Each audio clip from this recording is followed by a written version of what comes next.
everybody, this is Pelvis. Welcome to another segment of This Day in Rock and Roll History. Today is February 15th, 2022. We're going to go back to this date in 1962 and work our way back here. So sit down, buckle up, and let's get rolling. February 15th, 1962, Ray Charles recorded I Can't Stop Loving You at United Studios in Hollywood, California. The tune would go on to top both US and UK charts. February 15th, 1964, the Beatles scored their first #1 album with Meet The Beatles. The album stayed at #1 for 11 weeks. The album sold over 4 million copies in the US by December 31st, 1964. Woo, go boys. February 15th, 1965, American singer and pianist Nat King Cole died of lung cancer. His first hit was in 1943, titled Straighten Up and Fly Right. If you don't know who he is, look him up. February 15th, 1968, John and Cynthia, along with George and Patti Harrison, flew to India to study meditation.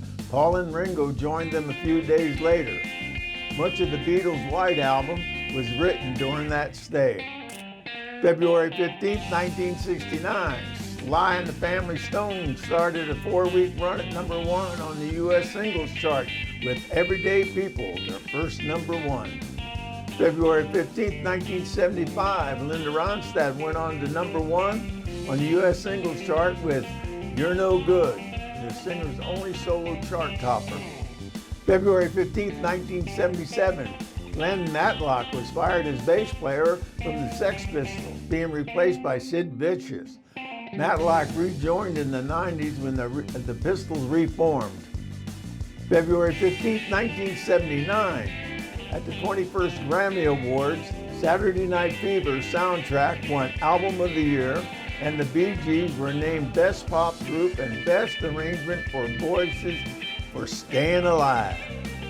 February 15th, 1988, after singer Joe Elliott referred to El Paso as the place with all those greasy Mexicans, Def Leppard were forced to cancel a concert in El Paso after they received threats that the gig would be disrupted.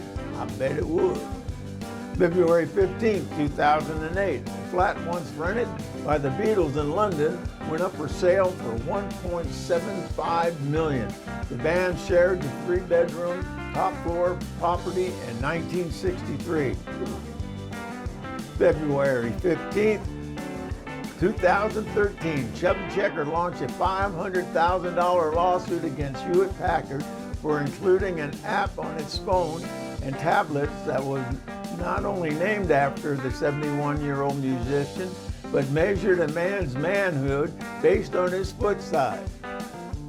Maybe I should get a pair of shoes that fit. February 15th, 2015, Mark Ronson's Uptown Funk reached the 1 million sales mark, 10 weeks after it was first released, becoming the 158th track to reach the million mark in British chart history. The song from the soundtrack to the 50 Shades of Grey film also became the most streamed track ever in UK history. All right, that was February 15th, this day in rock and roll history. Now listen, I just skimmed the top of all this. If you want to learn more, and I encourage you to do it, go down there and click the link below and read up on this stuff. I mean, this is what happened in our music, okay? So it's good to bone up on it. And if you want to make any rock and roll history with this old man, and you're an independent musician, and you want to get your music out there, I have a show called Screw the News, where I feature independent musicians in their music. And I would love to do it for you. And it costs you nothing, zero, zip, nada, okay? My email address is screwthenews2020@gmail.com. Write to me, we'll get a dialogue started. We'll figure out what you want to do and how you want to do it, and I'll do it for you. It'd be my pleasure. Until I hear from you, this is Old Pella saying, adios.